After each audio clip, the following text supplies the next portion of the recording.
Kia ora koutou, everyone. Welcome along to today's meeting. Nā haere mai ki te hui tēnei.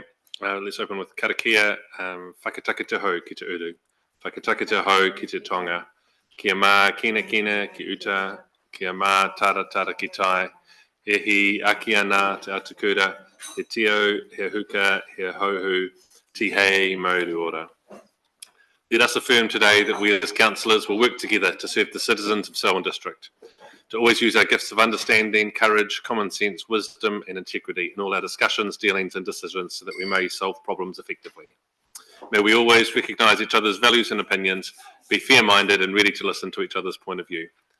In our dealings with each other, let us always be open to the truth of others and ready to seek agreement, slow to take offence and always prepared to forgive. May we always work to enhance the well-being of Selwyn District and its communities. We will. So you're welcome to the final council meeting of 2023. I want to acknowledge the year that we have had as we start this meeting and the work and progress that we've made for our community through these hui, through our committees, through work and relationships within our communities, through partnering with our stakeholders, other government agencies who are present in Selwyn, business network and community that's present in our district, the things that have been here for a long time that have continued to succeed and contribute, as well as the brand new that started up this year and is fresh and is different for our Selwyn District, and looking forward to the new things that will be in 2024. We've got a full agenda today. There's one paper that will not be presented and is withdrawn from today's agenda, and that is around the speed limits. We have received notification from the Minister and advice around that, which creates too much uncertainty for us to continue. I will table that letter in my report and allow the opportunity for councillors to speak to the matter during my report if they would like to. But the decisions around the speed management plan work won't be presented today. Are there any conflicts of interest that anyone has that aren't already captured on the register? No. We have everyone is present. Sorry, we have an apology from Megan, who was away for this meeting. I'll move that we receive that apology. And Shane, thank you. All those in favour say aye. Aye. Anyone against? Declare it carried. And note that Deborah is joining us online for this meeting. Confirmation of minutes from the 15th of November. I have a mover and seconder for the confirmation of those minutes. Shane, thank you. Sophie, seconded. Is there any discussion on those minutes? Nicole? And I think Deborah put one through about that and whether she wants to speak to that. Deborah, are you there online and want to speak to it? No, she's not. She hasn't come online yet. Okay, so it's been noted and Therese has that email and it can be changed.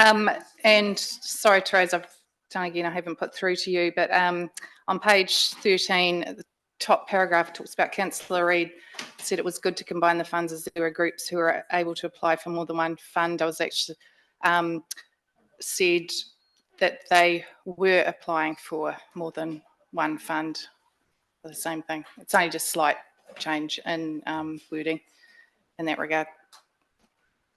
Thank you, Nicole, for noting that. Any other notes from those minutes?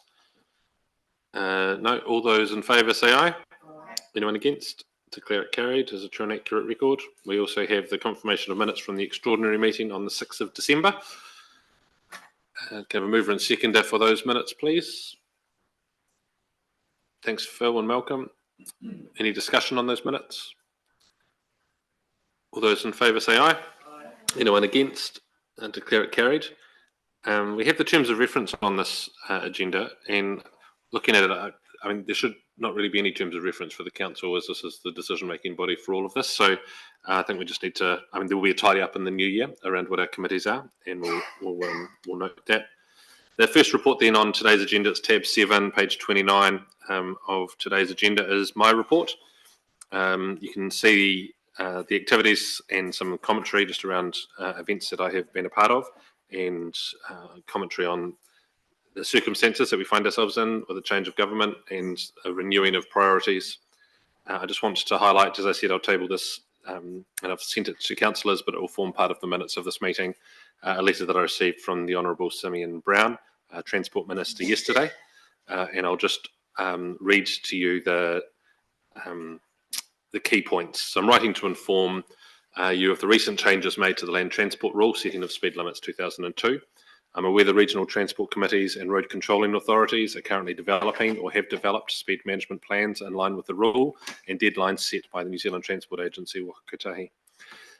The rule has been amended to revoke the deadlines set by the NZTA, including the 29th of March 2024 deadline for submitting the final draft speed management plans for certification.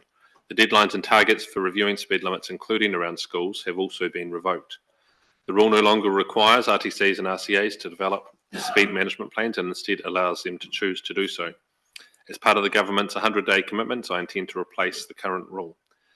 The new rule will also implement requirements for variable speed limits on roads approaching schools during pick-up and drop-off times, rather than permanent reductions, to keep young New Zealanders safe when they are arriving at or leaving school. I consider it undesirable for RTCs and RCAs to apply public money and resources in developing speed management plans, only to have to revisit the plans when the new rule takes effect. Given this, if you have not already finalised your speed management plan, and that's the situation we find ourselves in, I encourage you to consider the new rule before making final decisions. I also note the policies within the previous government's so-called Road to Zero strategy in relation to speed limits are no longer the government road safety strategy for the purposes of the rule. And it concludes, in addition, I understand that some local authorities have been developing programs with NZTA and other stakeholders to reduce vehicle kilometres travelled by the light vehicle fleet, using funding from the Climate Emergency Response Fund. I've given notice to NZTA to end this work on these programs and to not commit any further funding to local authorities beyond existing contractual obligations to develop these programs. So with that letter arriving yesterday, we felt that it was inappropriate to continue with the decisions that were in the paper today. I do want to acknowledge the feedback, though, that we received from our community and strong engagement and direction given from our community through that process.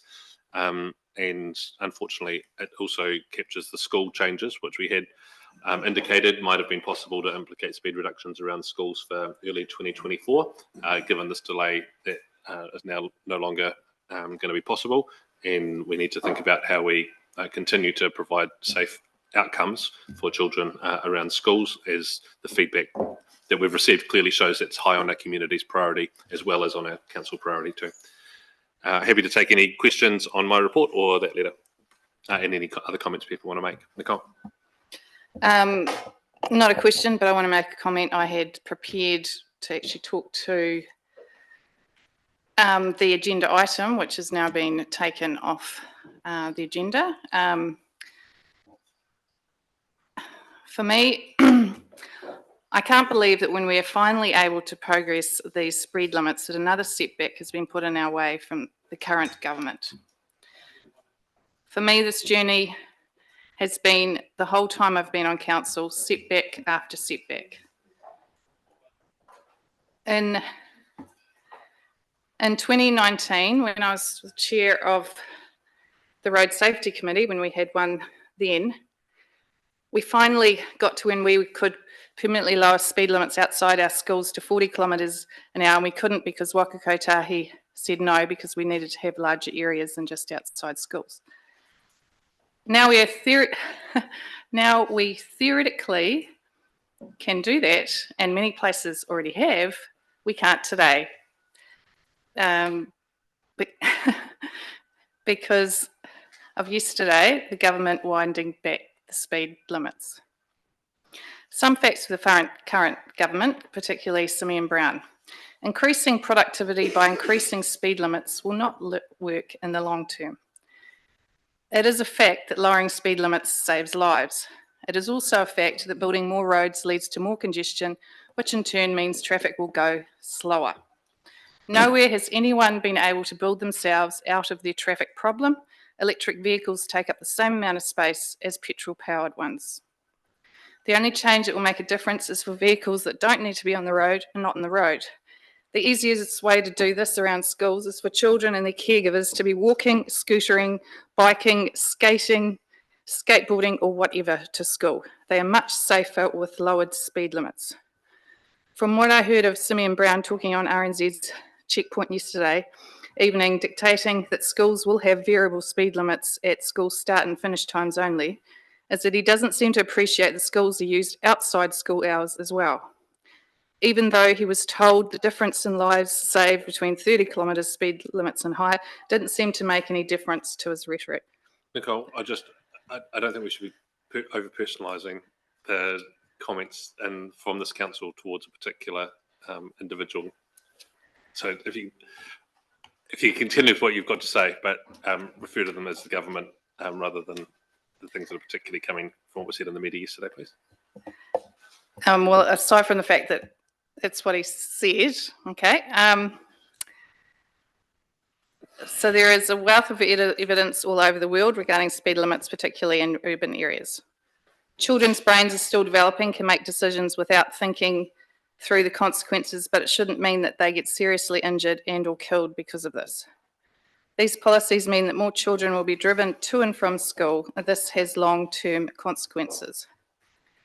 It is a fact that children who are active transport users are safer drivers. They have better spatial awareness, and since they've been vulnerable road users, they are more aware of other vulnerable road users, such as cyclists and pedestrians. When I was the chair of, talking with the Road Safety Committee, I still vividly remember a driving instructor telling me about a learner driver. They were at a T intersection and were waiting quite a while to pull out. He said to them, "It's just like crossing a road, taking a gap in the traffic and then go across the road." The response he got was, "I've never had to cross a road because I've always been dropped off outside where I needed to go." This still shocks me today, but this is a symptom of our kids not being able to navigate the world around themselves as they grow up. And unfortunately, by having less safe for them to be able to do that, then has these unintended consequences. And just as an example, I've got, coincidentally, Waka Kotahi has a great graphic on their website about the benefits of walking and talking about health, environment, efficiency, and this speaks to where the government has been coming from about productivity, economy, and good growth in community. And so I can share that link about that graphic. But yeah, I'm quite thoroughly disappointed in where we have ended up, and I look forward to seeing what will be happening in the future. The other thing is, particularly if they're wanting to have the variable speed limits, there's an additional cost to us of that as well, which will need to be worked through, which will be an interesting thing on where we end up with that, particularly as we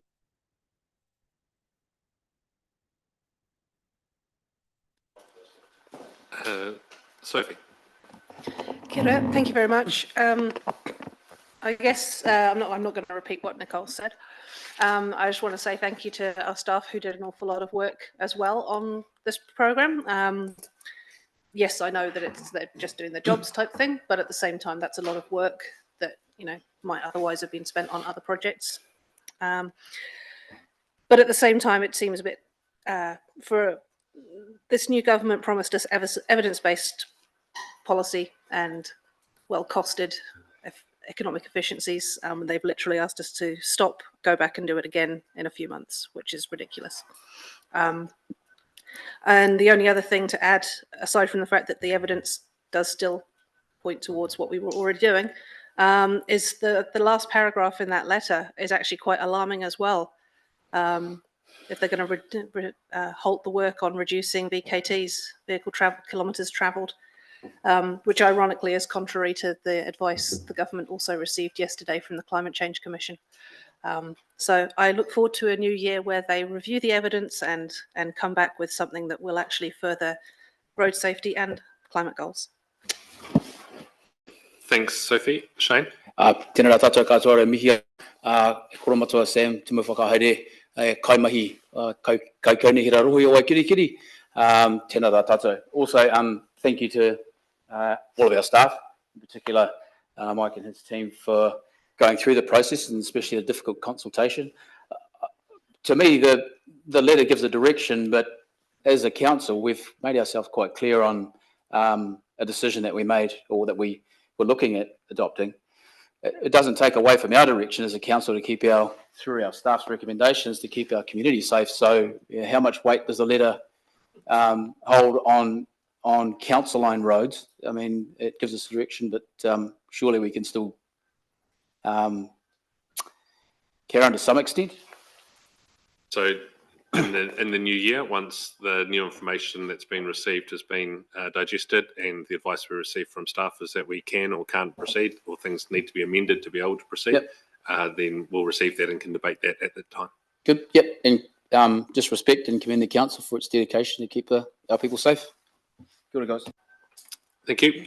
Thanks for the speakers. Yeah, one other thing that was actually in probably a matter arising from the last extraordinary meeting was that LGNZ held a special general meeting on Monday, and all of the remits, all of the areas were included in the future by local government work that we supported here as a council. So thank you for the support there, and it was passed by all of them, which have been included by more than 75% of councils across the country.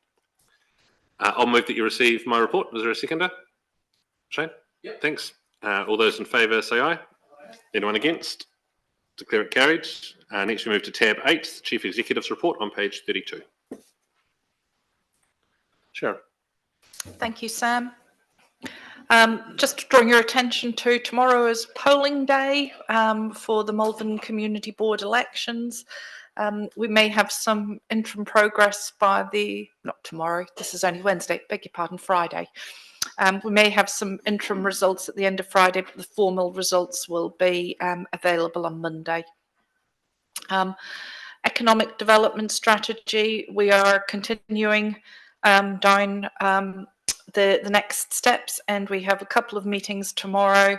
One with the morning time is related to the group who have expressed interest around participating in a business advisory group. And the evening meeting is related to smaller businesses and how we can link them into our economic development strategy. So thank you to the councillors who are supporting and attending those events. And it's really exciting to see a continued high level of engagement from our business sector. And then finally, I've just provided an outline of our new coalition government and utilising resources available to us in terms of from Taitura, just giving a broad outline of some of the plans we expect to see perhaps for the first 100 days, and just broken them down by individual sections. But as we've seen, it's very much a fast moving feast at the moment, and we'll be responding to, no doubt, a raft of letters that will come out, perhaps giving a change of direction. Kia ora, Sharon. Thank you for that. Are there any questions of the Chief Executive's report? Elizabeth. In the Business After 5 event, I think you made reference to that a little while ago about you were going to invite a couple of councillors along. Is that something we're able to turn up to ourselves, or have you got people invited and it's invite only? Thank you. We have Councillor Lyle, Miller, Shane, and I think Phil's coming along in the evening time. So we've got capped numbers at this stage, but we've got good representation. Thank you. Any further questions? Can I just finish by saying thank you to my team and for their hard work during the past year and what's been a very busy year. And I'd just like to wish staff and councillors a Merry Christmas and best wishes for 2024, and look forward to working with you next year. Great. Thanks, Sharon. Mover and seconder to receive Sharon's report. Thank you, Malcolm and Sophie. All those in favour say aye. Anyone against? Declare it carried. The next item is the assessment of community venues. And who's presenting this report? Great, Ginny.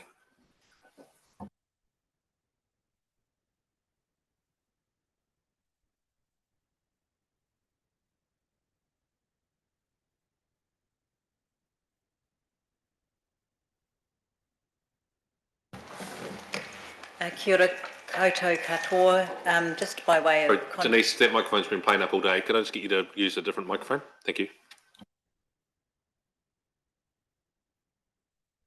Just by way of introduction, the intent of this report is to draw to your attention that there has previously been an indication of a need to consider the future of some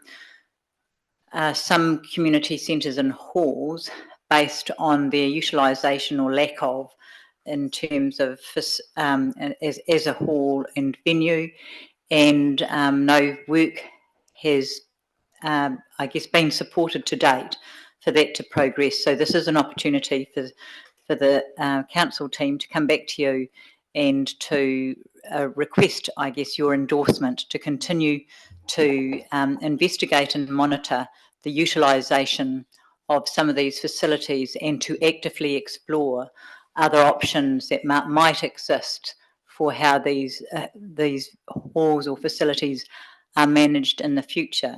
This is not about necessarily all of these being a divestment exercise, but an opportunity to look at whether or not there's a different purpose that could be better served by the utilisation of some of these facilities which are currently identified as underutilised. Is there anything that you would like to add to that, Ginny? Denise has just beautifully summarised. Just turn your microphone on. Yeah. Thank you. Sorry. Yeah, Denise has beautifully summarised my 2 pages of notes, so I don't think I have a lot to add. The community centres hall and libraries network plan was adopted by this council in 2021. That report did recommend divestment of Kimberley, Courtenay, Halkett, Hororata. The first 3 haven't been actioned. Hororata is currently sort of in negotiation. And it also recommended to monitor and review Tawera, Sheffield, Glenroy and Mead. Having oversight of a number of other halls, I've merely added a few more to that group. And as Denise said, we'll be looking at alternative operating models. It could be a lease. We had one up at Kimberley initially with a dance school, but she's terminated that. It could be partnerships. It could be bringing together sports clubs, residents groups, social enterprise, social services. So yes, we're just asking for you to agree to us going out and starting some of these assessments. The criteria for the assessments has also been listed in the network plan. It looks at things like land, who owns the land, proximity to other venues, cost of compliance, population size, social good.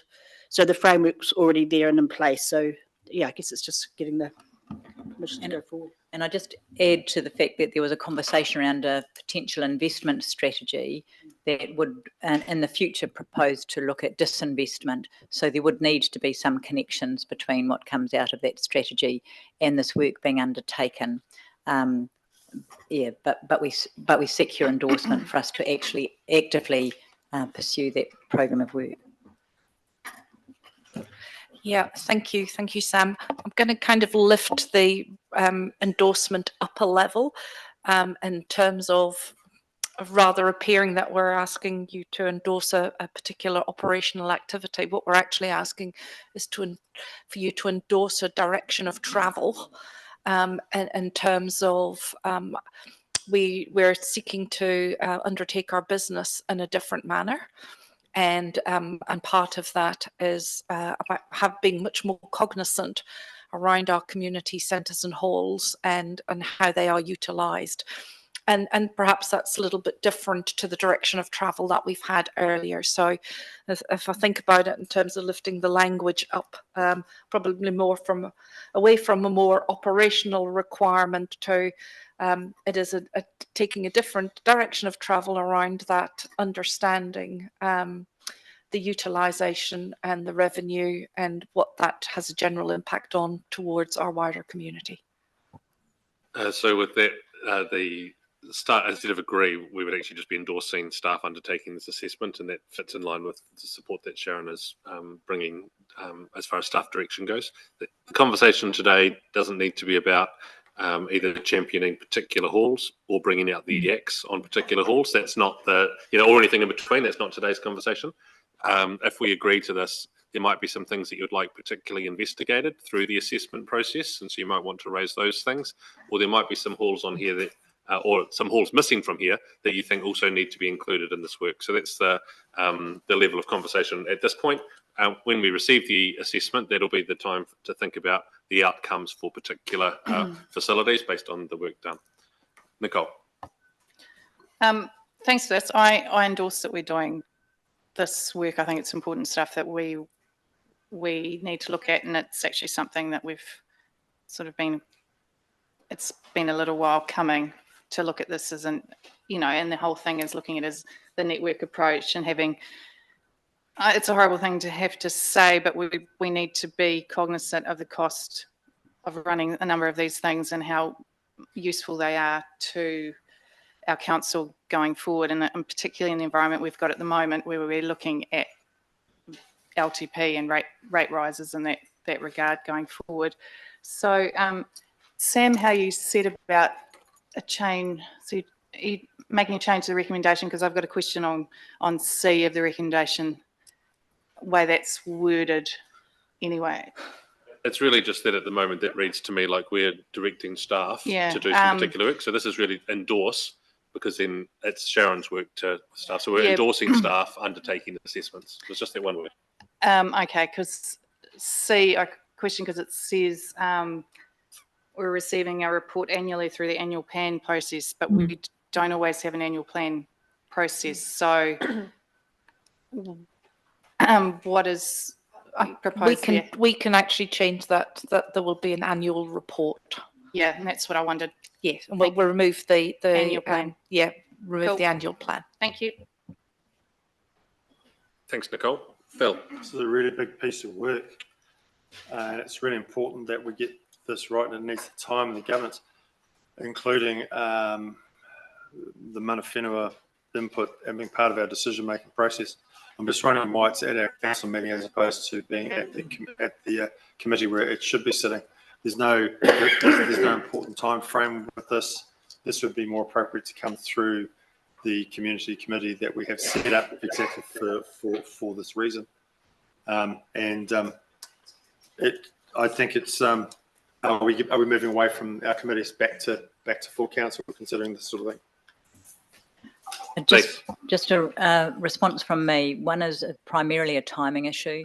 There wasn't another community services committee meeting scheduled until in the new year, and given the direction of travel of council and the things that it's needing to think about in terms of the long-term plan, it was considered important enough to seek some endorsement of as Sharon said, the direction of travel, so that you're cognizant that this will occur. Otherwise, it wouldn't have occurred till February next year. I don't think that we should be debating it apart from accepting the things and then passing it back to the committee. Thanks, Phil. For that. Lydia. I mean, this is of particular interest as 8 of these facilities are in the Melbourne ward. And I guess I agree with the work that needs to be undertaken to assess where we are and what is happening. I have questions around, in your report, will targeted rates be captured in that, and will that be assessed against the facilities as well? And I guess it's quite hard because there's been a lot of change lately, and the fact that our hall committees have gone, we've taken operations, and there was a lot of misconception, I know, especially in my area, around pricing. So I've been sharing that, and I thought it had gone better. So I was just questioning the utilisation numbers around some of those. And then I hope that the social licence and public good are actually taken seriously with this, as they are rural, isolated areas. And also civil defence centres for some of our communities. So I just wanted to talk about the management agreements as well.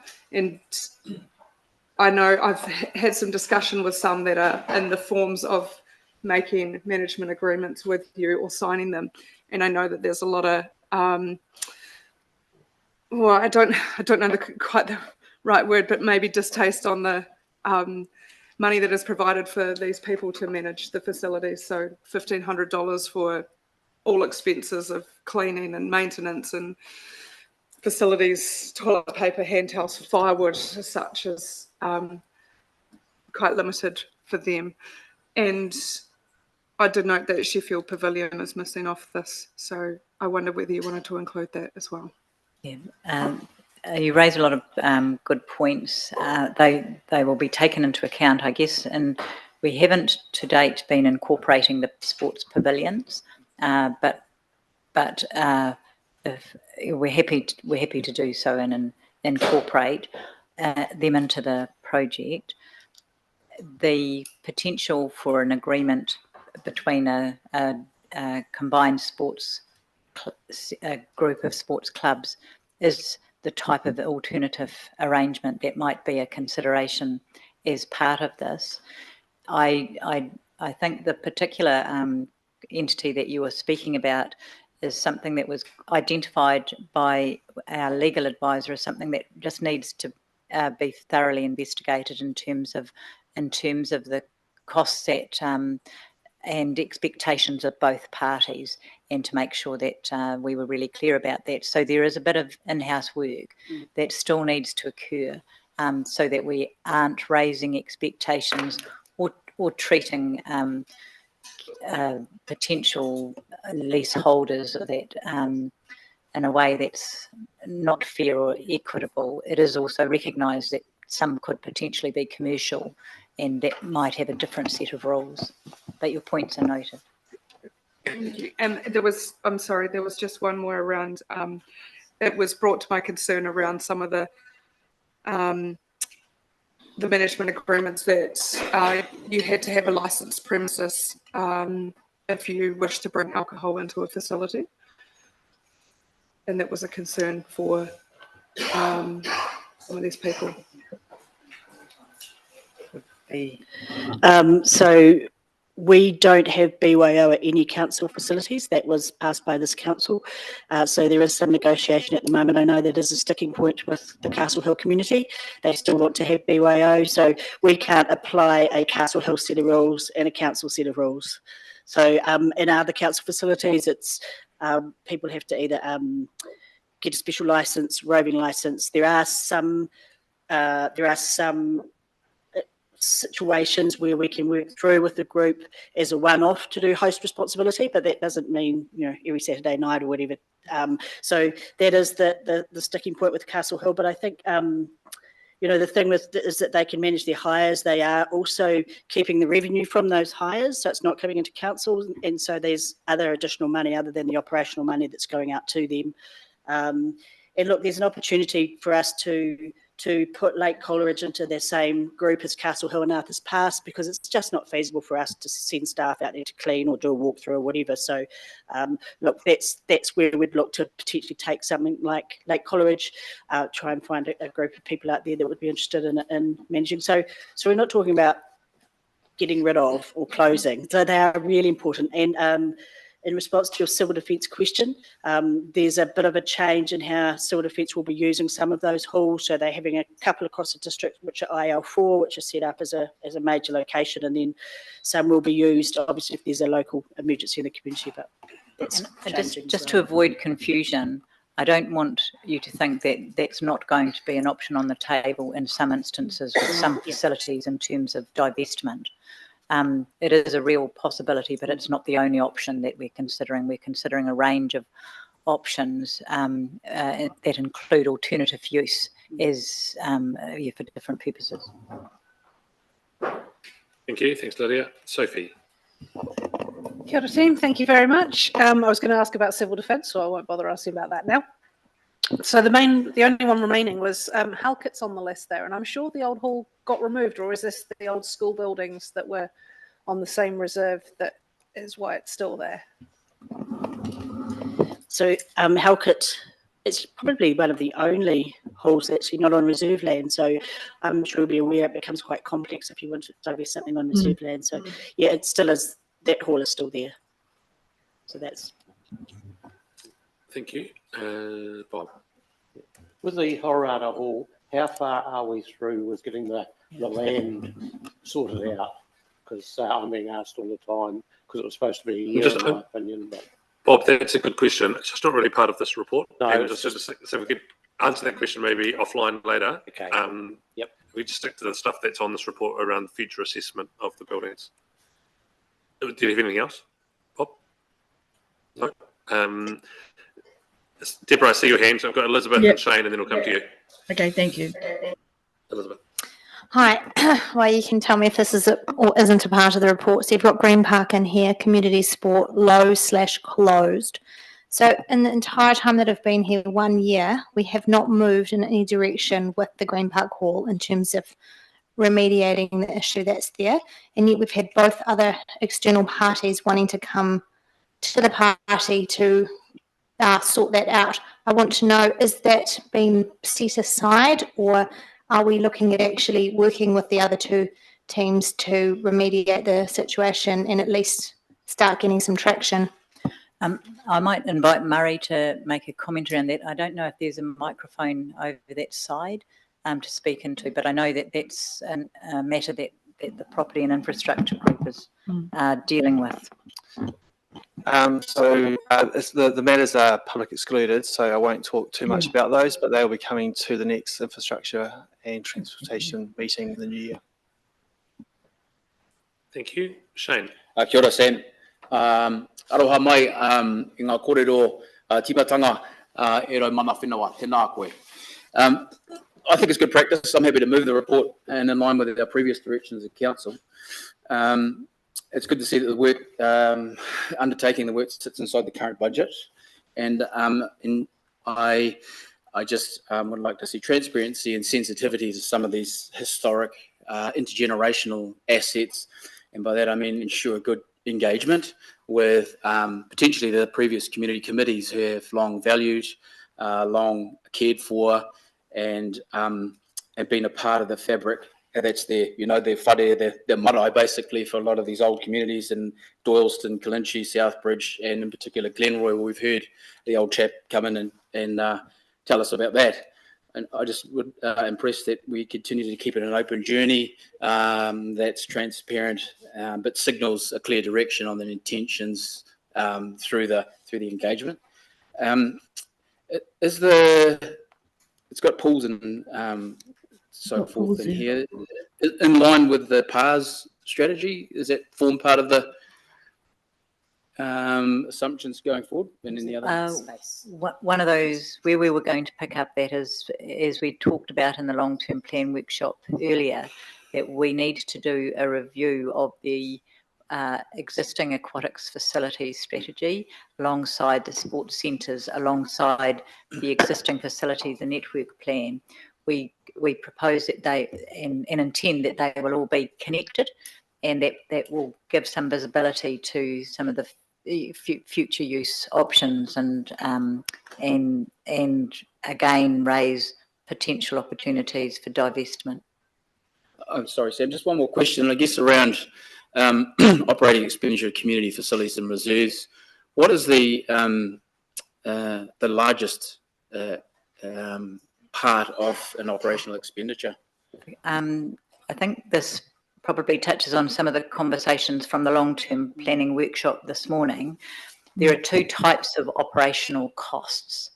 There are the costs that are generally considered, all of those costs that keep the building up to appropriate warrant of fitness standards and in a clean state of health and maintain the paintwork, etc. So that's repairs and maintenance. Then the other operational costs are the costs that it takes the council to make it available for public hires. And by far and away, the larger cost is associated with the repairs and maintenance operations. Of course. Thanks, Shane. Deborah? Thank you. Round the Green Park Hall, the community centre, thanks Murray for acknowledging that there is a PX part in the agenda on infrastructure and transport that needs to be worked through. in conjunction with this recommendation, just highlighting that particular issue. What interested me was on page 46 on 337 of Diligent, sorry, that's where I've gone, section 3.3, priorities for future development. And as Denise has just pointed out, we did actually have a discussion at the LTP workshop. I guess future priorities is where are we going with regards to leased multi-sports facilities on our reserves? And I'd just like to understand, because it's not actually covered in the recommendation, but it's in the body of the report. And if this issue is going to be canvassed alongside the swimming pools that are there, then should it not form part of the recommendation to highlight the body of the report, or are we only just moving the recommendation in regards to those particular halls? Okay, I'm not sure I understand your question in its entirety, Councillor Hesson, so my apologies if you have to prompt me at the end. But I guess in terms of what the first part of that I took from your conversation was that it is fair to say that in some of the work that's going on with some of the master planning on sports domains, there are also existing sports pavilions that are planning for end of life. And so there are, I know for a fact there's an active conversation going on associated with the Lincoln domain with a range of sports clubs who are not traditionally users of the Lincoln Event Centre per se, but rather have their own sports pavilions or sports facilities on that domain. And so part of the work that is being undertaken or being signalled to be undertaken in that review is to look at what those sorts of options might look like in the future, and whether or not council might countenance an arrangement where it makes some provision for land to be leased for the purpose of a multi-sports facility, and what type of arrangement that might look like. So that was part of your question, but I might have missed some other bits, Councillor Hesson. Just because this, when I read this on that particular page, it made me actually look further afield, where a lot of our sports domains, Prebbleton domain, for example, has rugby club rooms. There'll be various other reserves throughout our district that the community have actually fundraised and built those facilities on our reserves. And I guess it comes back to ownership and if they've been vested in council, and how we're going to manage those for the future. If the sports clubs still want to use them in a lease back arrangement, I guess this is from the reserves area, and it may fall into Murray's area in property. So just conscious of singling out one particular issue, but the issue is spread wider across all of our reserves with regards to sporting clubs. And just conscious of the volume of work that needs to be done. I mean, this is just one part of a comprehensive group that needs to be actually looked at. You know, I'm not saying I don't agree with this, I do, but there's a whole lot of social issues and ownership implications that really have to be well researched with the community on ownership areas around these facilities. They're just highlighted in the body of the report, but I don't actually see how they are included in the recommendation at this time. So I just seek some clarification. Thanks, Deborah. Maybe we just look to include that in B, which has got note, and at the moment it currently says proximity to other council facilities. And if we include it in there, proximity to other community facilities, that could include sports clubs, it could include schools, it could include other things that the team will be looking at that is included in the body of the report, but it would just note it up front. Denise, that doesn't conflict with anything you were already going to do? That's fine. It identifies a piece of work that is outstanding that wasn't directly involved in this, but it can be more explicitly linked into this now. Yeah. That doesn't Okay. drastically change the scope or time frame or cost of the project? Okay. So Deborah will include that in the in B, and if we could just add a sentence that has proximity to other community facilities. Okay, and just clarification around who's responsible for it. Is it under property, under transport and property? If we're going to have community committees responsibility, or is it going to be under community development services, or is it going to be something that's going to be joint, so we don't actually pass each other in the corridor in silos?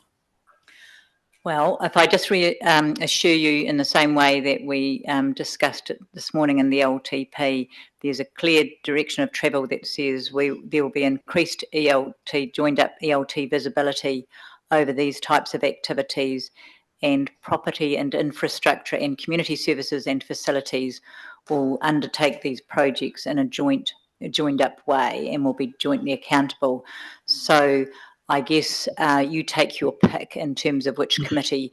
From our point of view, we talk about if the operational impacts are being consideration, we would tend to take it to community services and facilities. Yeah. But whatever the agreement. Sorry, I'm going to say it's going to go to community and facilities.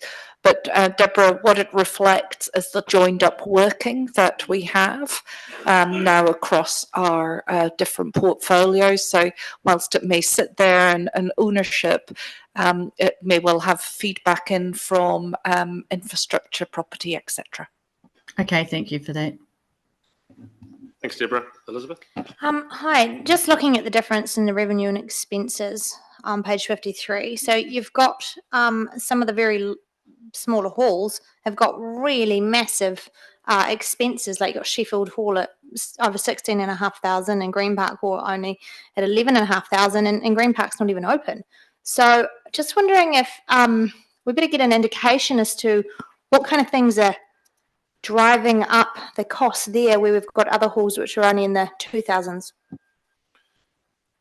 In terms of expenses, I'll defer to Ginny, but I would expect it's associated with repairs and maintenance. Can you not answer that directly? Can we just think about the assessment that we're approving here, and through the assessment process to bring back that sort of understanding to us? Certainly, yep. Great. So we do want to know that, Elizabeth, but let's inform it with the wider work. Thank you. Shane, you moved. Seconded. Phil, all those in favour say aye. Anyone against? Declare it carried. Thank you. And the report will be coming back to Denise and Bob's committee. The next item is tab 10. Starts on page 54 of today's agenda. It's the accessibility review. Denise Sinclair.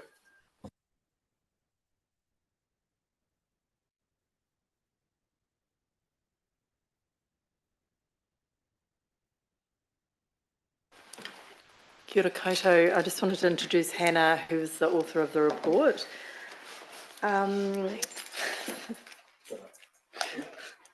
So this is about the accessibility review. So essentially, in terms of background, the charter was signed by the Mayor in 2019, and since then we've identified that we'd like to track the actions a bit more effectively and reflect the charter more, and so it would benefit from an improvement in process. So the solution to that is that we have updated their commitments to 10 new commitments, including recruitment, planning, communication, training, monitoring, information, budgets and tools for staff, building relationships, council assets and events and programs. So the responsibility of this, we are suggesting would sit with SLT or an equivalent staff group, and they would have the responsibility each year of setting the direction, approving groups' action plans, and being a champion for accessibility across the council. And the change to the process is around the direction provided annually, the forward planning of actions, and the quarterly reporting on progress. And in terms of the change to the reporting, this is around a new template and quarterly reporting, and we would continue to update council each year. Thanks, Denise. I feel like when this was first discussed by the council and approved back then, it was a conversation about a capital builds and making sure that we didn't have steps heading up to the main entrances of those places. And then the conversation quickly morphed into the size of fonts on our signs to make sure that people could see what was happening. And I feel like today is another evolution to make sure that through the events and things that we put on, all of our community can enjoy the things that council is involved in doing. So thank you for bringing it back here, and note that this will also come back to the Community Services Committee. Nicole. Thanks, Les, and I'd like to move this report. This paper disappointed me to start with, but it is great to see you being open and honest about where we are and where we're going forward. Accessibility has been an issue for me, and it could be one of the things that got me sitting at this table, because I struggled with my kids trying to get around Rolleston. That's without trying to get into any buildings. And that's an issue that I've brought up more recently, that I had asked about whether we're having an audit, because we're concentrating on our buildings, but there's really no point if people can't get to our buildings. And at the moment, there are issues in that regard, trying to get around just the normal streets. And I'm hoping that that work would be included still as well. And I've got a number of things that I can bring up about that. And just the sheer fact that, for example, that we've used, particularly in Rolleston, they've used the low profile curbing, which means we don't have very many curb cut downs, which then perpetuates the extra distance that people with limited ability have to go to actually just cross the street, maybe to get a bus or do things like that. So I'm really supportive of the work that we're doing in this regard, but just conscious that also we've reviewed our engineering standards, but there's still, I think, still more work to do in that regard. And if that can be part of the work that's looking to be looked at, if we're doing right across council, we need to be thoroughly across everything, that all our operations and everything that we're doing. Also wanted to add, because I was on the hearings panel for the Greater Christchurch Spatial Plan, have had an awesome submission put in by the Disabled Persons Assembly, which I've printed out here, which might be a good one for you guys to look at as well, as they're talking generally about like universal design stuff, housing stuff, and these are all sort of things that are pertinent, obviously, to councils as well. So thank you so much. And I gather from you, you're nodding your heads that you've, what I've brought up is what you guys are looking at anyway. So thank you. We just wondered if, Murray, if you wanted to make a comment on those design elements, the infrastructure elements that Nicole was bringing up. No, thank you. Or... Thanks, Nicole. Those things have been heard by staff, and they are aware. I'm happy to discuss further about those, because I've got as Murray would well know, I've got my little drum that I've been beating on about, but this is so important, because this is actually where people get excluded from being part of our community and participating fully. So thank you. So probably to follow up from that question then, Nicole, for this conversation, is a change from having the low profile curb in Channel, which is a big issue for urban populations and people wanting to get around, going to be a part of the assessment that this report will bring back? And if not, what is the right avenue for that conversation? It isn't part of the scope at the moment, but we are, we'd be really happy to include that. It's a big part of accessibility. There's other speakers that want to speak, so if you want to add whether you think it should or shouldn't be a part of this, then feel free. I will add a quick word. So we look to review the engineering code of practice on a more frequent basis, so we can pick those items up, Nicole, in those review periods. Thanks, Murray. It feels like the code of practice staff develop and determine, and this conversation is allowing councillors some input into a different community view around that accessibility. So it's allowing the two to be matched up, I suppose. So thank you for sharing that, Shane. And Shane, are you happy to second this? Yeah, actually, I am. Move Nicole, Unless there's anybody else Shane. that's No, you're the next speaker. It's good. Alrighty. Yeah, happy to second it and concur with the other comments already. And I've actually found it. It was 3.3 playgrounds, ensuring that they're accessible. Or what is the commitment to? And on one hand, we're balancing costs. On the other hand, we want to make things accessible for everybody. And I noticed there's one playground, and I think it was Kirikiriroa or something like that, that's been an overwhelming success because it's a playground for disabled people. And just what is the cost? It's great to have an action strategy, but ultimately you want to know what the effect is on the ratepayer to provide access and availability for these facilities. So what is the current state? What is the expected journey, and what is the cost at the end of it? Really, I think it's important. Thank you. I'd just say your points are noted. It would be fair to say that if there are additional costs over and above budgets that exist, they will come back into the annual plan or the long-term planning processes. There's no bucket of funds specifically around it. Thank you. Thanks, Shane. Sophie. Yeah, thank you very much. I'm not going to repeat what everybody else has got or what's in this report or the next, but I just want to say I quite like this as the model that's on page 61 of our agenda, the circular model. I'm just if that works well for this, I'm wondering if there are any other. It's probably more of a Sharon thing, in the sense of if there are other pieces of work that cut across several different units, that this might be worth using for those as well, because we do still have quite a lot of work that is a wee bit siloed, and if this is a model that works for making sure people talk and align, great. Thank you, Sophie. We are work in progress and we're breaking down those siloed barriers. I'm quite happy with the approach we're taking in terms of joined up, but always room for improvement. Thank you. Moved Nicole, seconded Shane. All those in favour say aye. Anyone against? Declare it carried. Item, the next item, thank you staff for that. The next item is the National Policy Statement on National Hazard Decision Making, and that we received this report and we'll retrospectively endorse the submission that we've previously discussed. Thank you, Malcolm, and a seconder. Yep. Shane, thank you. Any discussion on this? All those in favour say aye. Anyone against? Declare it carried. The next one is section 10A, the dog control update. It's on tab 12 or page 146 of today's agenda. And Sue, I think you're coming to.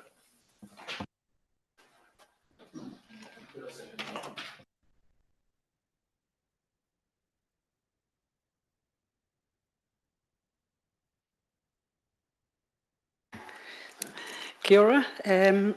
I'll take this as read and happy to take any questions from anybody on this. Hello.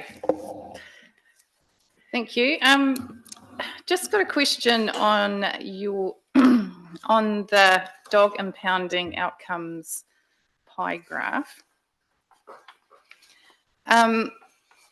Just wondering, so on the front page it says work closely with Dogwatch to rehome. So is that what's counted on the pie graph as rehomed? But I see you've got held for SPCA as another section. And I'm just a bit confused because I thought the way that Dogwatch and SPCA are similar in that they just take dogs and then they will adopt them out. Yeah. So to me, it just doesn't. I'm just a bit confused about what the different things are. Yeah, and that's something we're going to work on a bit more over the coming year. Now, it's they can't always take all animals, so sometimes they don't have the facilities or the ability to take in a dog for rehoming, and it alternates between who they reach out to. Sometimes they're rehomed privately through council, so it's a variety of different mechanisms there. Not very many, but I don't have the specifics in front of me, just that pie chart, but we'll certainly work to improve that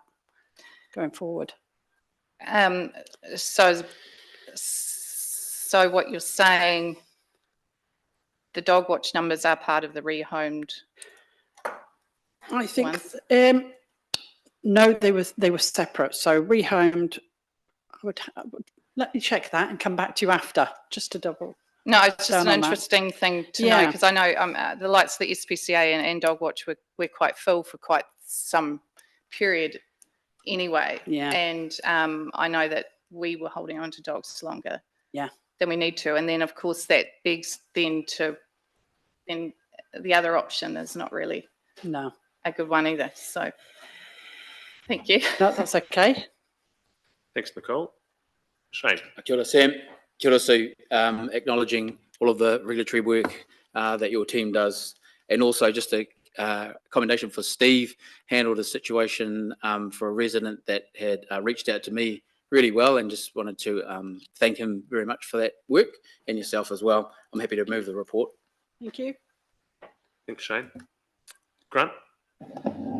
Just a wee bit of clarity, I didn't quite understand. On page 150, it says that we achieved 100% registration of all known dogs. But then the previous page, it's got 1,499 people who were fined for not registering a dog.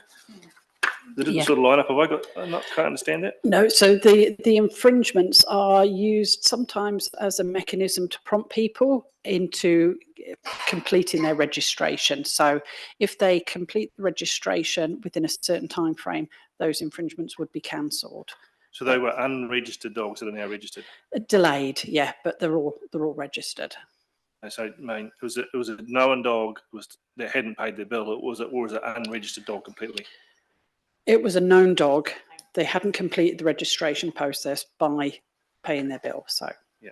Okay. Thank you. Actually, they're actually good ratepayers, those people, because they provided us with $450,000 of revenue. So yeah, they should be we don't do encouraged. bad. We love the dogs in Selwyn. Thanks, Grant. You happy to second the report? On that basis, yes. Yeah. Cool. Anyone else to speak? All those in favour say aye. Anyone against? Declare it carried. Thanks, Sue. Thank you. That brings us to the end of the public portion of this meeting. We have a resolution to exclude the public. Is there a mover? Nicole, seconded Bob. All those in favour say aye. Anyone against? Declare it carried.